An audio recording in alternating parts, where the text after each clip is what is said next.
guys, I'm Anisha. Welcome back to my channel. This is my husband Rohit. Hey guys, welcome back. So in this video, we will be talking about a few points we wish somebody had told us before we moved to Seoul. Yeah, so let's begin. Okay guys, so the first thing that we'll be talking about is the transportation system in Korea. The two main modes of transportation here are the bus and the subway. The subway system is known to be one of the most widely connected systems in the world, not to mention one of the most economical subway systems. Just to give you an idea, the minimum fare is about 1,250 won.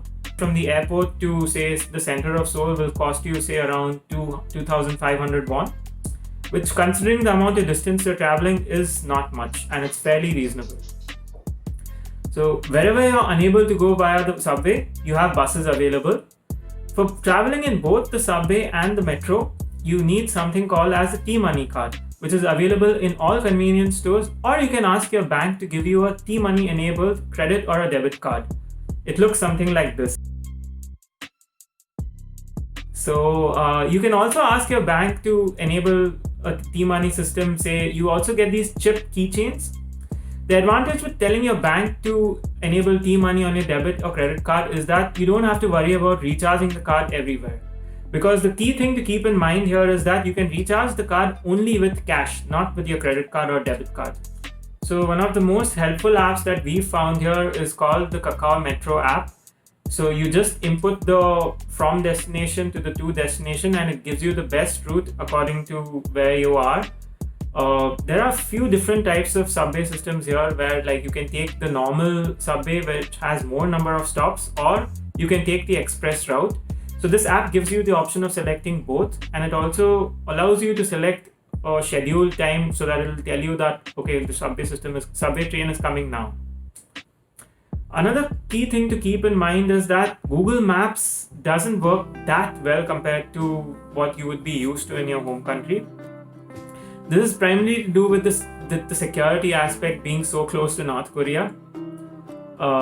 So another alternative to Google Maps here is called Naver Maps.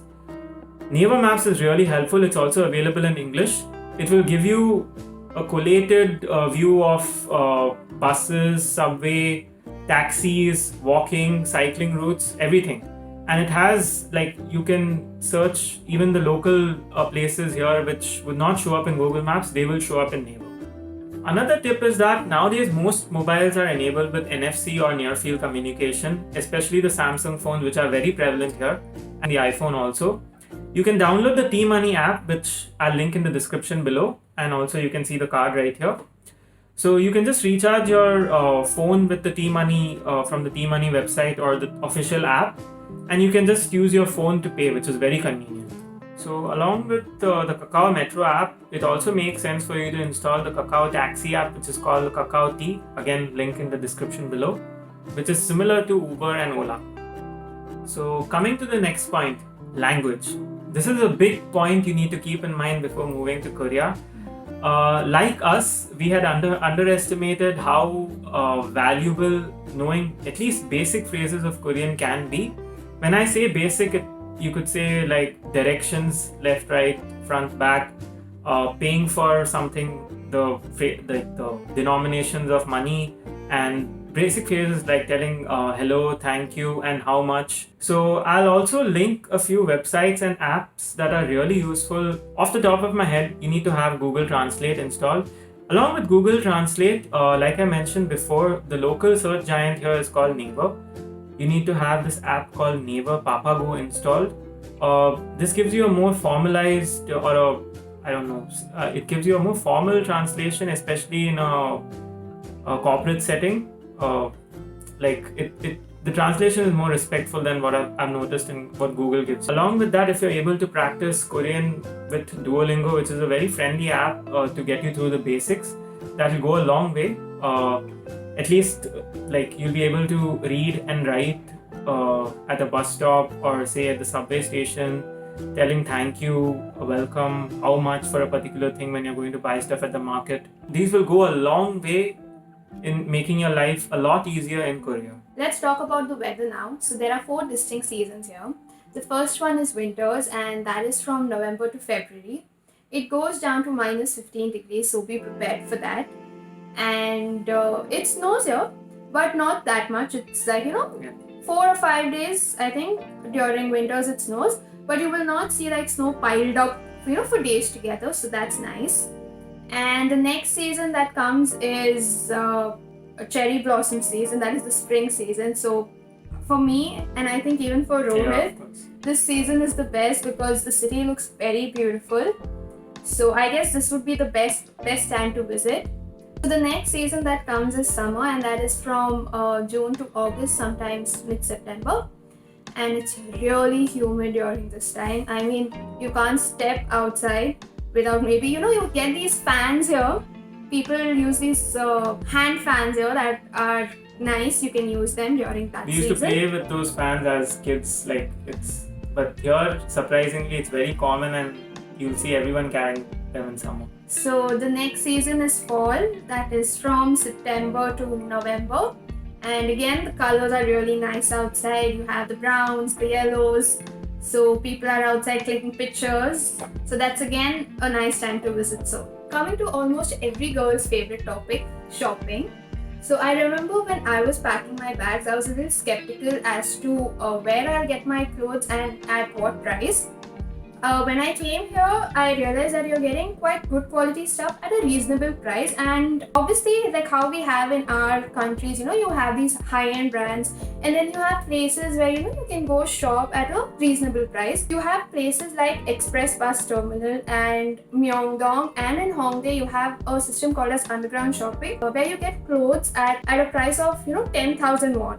Sometimes even lesser than that. And then you have a Dongdaemun market. At this place you have a night market, and again you get clothes at a cheaper price. Coming to your winter clothes as well, I got 2 or 3 jackets from India thinking it'll be extremely expensive there, but when I came here I went to Uniqlo, and the jackets there were really nice at around 40,000 won, 50,000 won, which is definitely worth it. You have these marts like Home Plus and E-Mart where you get t-shirts as less as 3,000 won, 4,000 won, and sometimes there are offers like 1+1. So it's not necessary for you, to pay extra at the airport for your luggage because you're getting good quality stuff here at a reasonable price. So the next thing is cost of living. One of the most important things anybody keeps in mind while moving to a new country is what's the cost of everyday things there, like what's the general cost of living.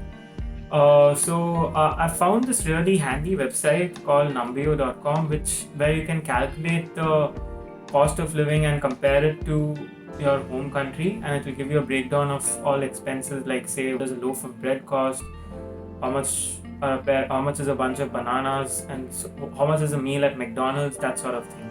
Also, let's move to the computer now. So here is an approximate breakdown of expenses you can expect for 2 people.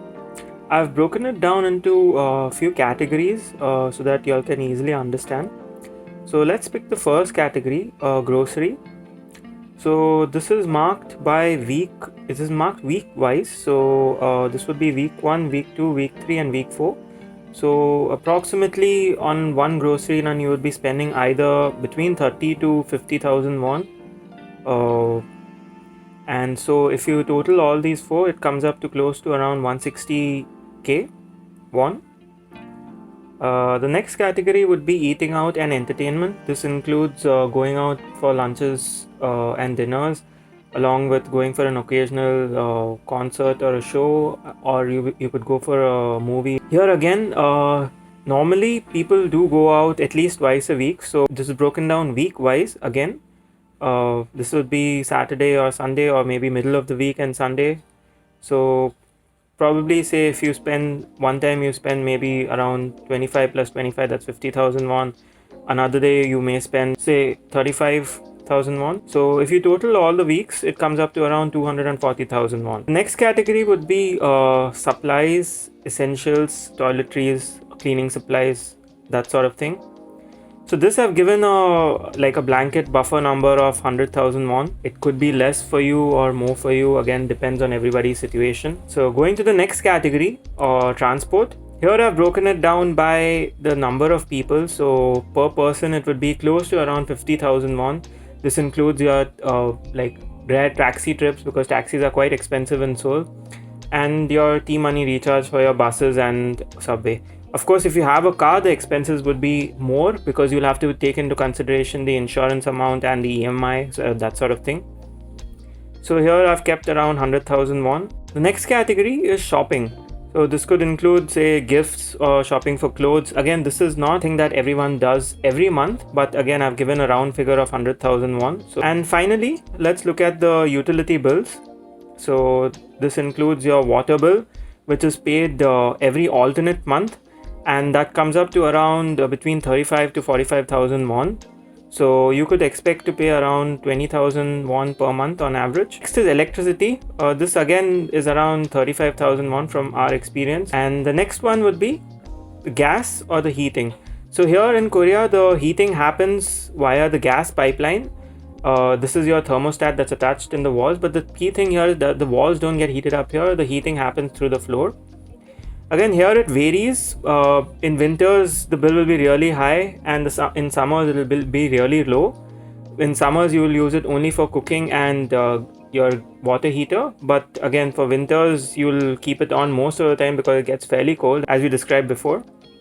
So on an average, you could be spending around 50,000 won per month. If you total all these utilities, it comes up to around 100,000 won. Again, now finally, if we add up all of this, it comes up to around 800,000 won. So if you convert that, that's around, in rupees, it's around 50,000. Again, I've not included other miscellaneous expenses like, say, if you're buying a car, paying rent. So in most of the cases, if people are coming here working as teachers, or if you're working in a corporate setting, say in an IT company or an electronics company, or you're coming as a researcher, universities, companies and academies usually provide accommodation to everyone. So I haven't considered that here. If you would be traveling regularly, you'll have to add on those expenses accordingly.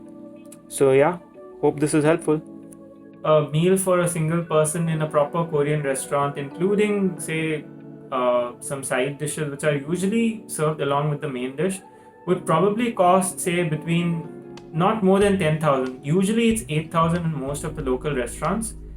But if you want to have in a, like, say, in a Western setting, or if you want to have a particular cuisine, or say you're going out to a fancy restaurant, not even a fancy restaurant, say an average restaurant, a meal for two would probably cost you between 20 to 35,000 won, depending on the place you're going. Obviously, McDonald's and KFC would be quite cheap and probably at the same price what you would get in your home country.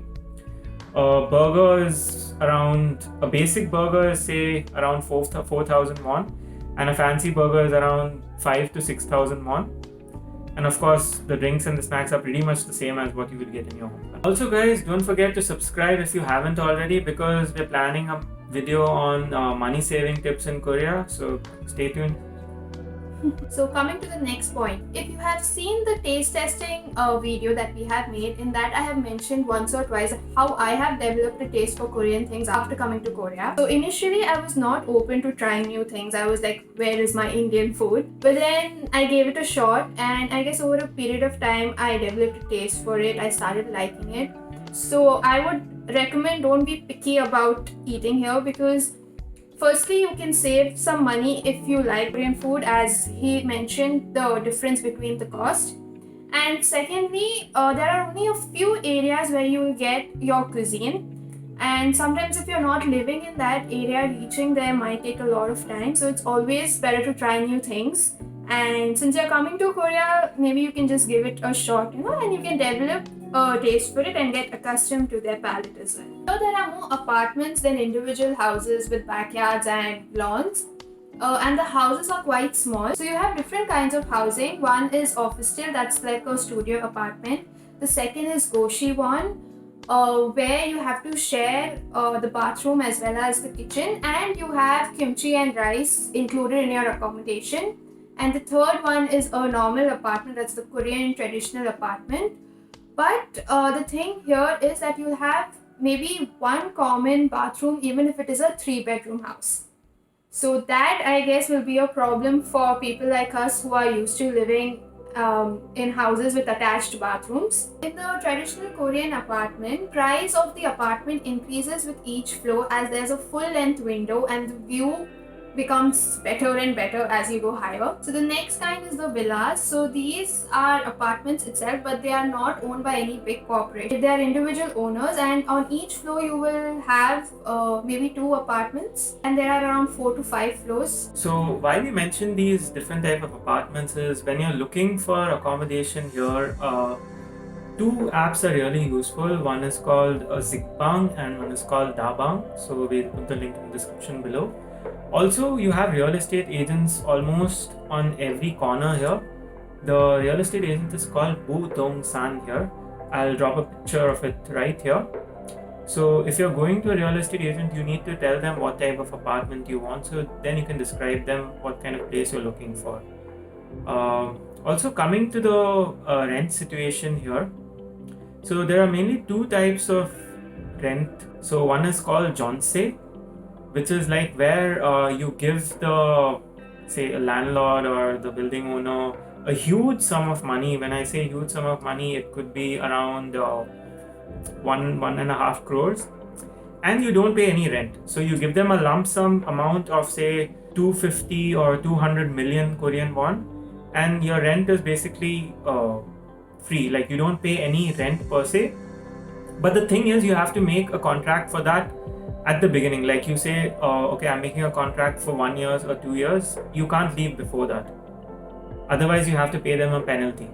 The only thing that you'll have to pay is your maintenance fee. That's your basic heating and water and electricity. Coming to the second type of payment system here, it's called Wolse, where you don't pay as much as a lump sum upfront. This could be as low as 1 million Korean won, or goes up to, say, even sometimes 5 to 8 million won. Along with this, of course, you have your rent, which again depends on the locality and the type of accommodation you're choosing. This is fairly common, I would say. I mean, most of the people prefer to do it this way.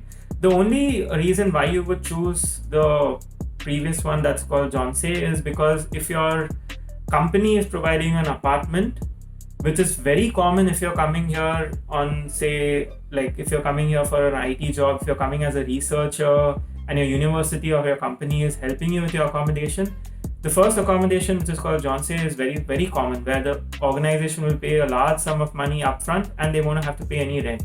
Now let's talk about Indian stores and Indian spices and condiments. So here you get a lot of Indian stuff. You have many Indian marts as well. You have a few in Tmoney, you have a few in Jongno, and many other areas. And you have websites. So I'll mention the websites in the description. You get almost everything here. Let it be your lentils, let it be rice, atta, spices, garam masala, curry leaves, suji, poha. Actually, when we came here, we got a lot of stuff thinking, how can we survive without it? But then we explored and we came across a few websites and we realized that almost everything is available. And since I'm going to mention the websites in the description, before coming here, you can check on the website if you're getting the item or not. And you also have another Korean website, that is Coupang, where you will find Indian items. And another point that might help is if you translate it in Korean and search, you might find the item. So we had done that and we found 2 or 3 things that you were not getting anywhere else. In fact, these days, even in your nearby marts, that is E-Mart and Home Plus, you're getting turmeric, red chili powder, and your curries. In fact, you're getting even ready-to-eat curries. There are lots of Indian restaurants here as well. It's quite popular here and Koreans love Indian food. Even in Indian restaurants, you will find many Indian items like your garam masalas, your mixtures like bhujia and dal, even sweet dishes like gulab jamun. Yeah, the prices are a little more as compared to India, but it's not like it's a hassle to find any Indian items and groceries here. So coming to the best areas to stay from an Indian's perspective, you have quite a lot of Indians here. We have an active Facebook community called Indians in Korea. You'll find a lot of Indians settled in a city called Suwon, which is just a little down south Seoul. Like, say, it's about close to 2 hours by subway. The reason is that because we have the Samsung headquarters there, so you're obviously going to find a lot of Indians working in IT and electronics there. You have quite a lot of Indians settled in Seoul also. So the first area that I want to talk about is called Itaewon. So you'll find a lot of expats here in an area called HPC or Haebangchon. This entire gu is called Yongsan gu. And this area is very popular because you will find a lot of expats settled here, and you'll find a lot of international restaurants as well as international grocery stores, including 2 or 3 Indian grocery stores where you can easily get Indian groceries. This area is a little bit on the higher side, but people prefer to stay here because of the convenience. You get international groceries easily. So the next area is Gangnam-gu. This area is very popular and is known as the most upscale neighborhood in Seoul. You'll find lots of K-pop stars and film stars living in this locality. But you also have a lot of companies, and especially financial companies set up in Gangnam. So if your office is there, it makes sense. But again, you'll find the most expensive apartments in Gangnam. Another neighborhood is called Gangso-gu. You have quite a lot of Indians settled here also because you have the LG office here, and also because of the close proximity to Gimpo International Airport, you will find a lot of expats living here also. This area is cheaper as compared to the other 2 areas that I described before because it's not as well known and it's a little bit farther from the center of the city. So I hope you guys found this video informative in some way. Don't forget to like, share and subscribe because we have a lot more planned for you. Bye.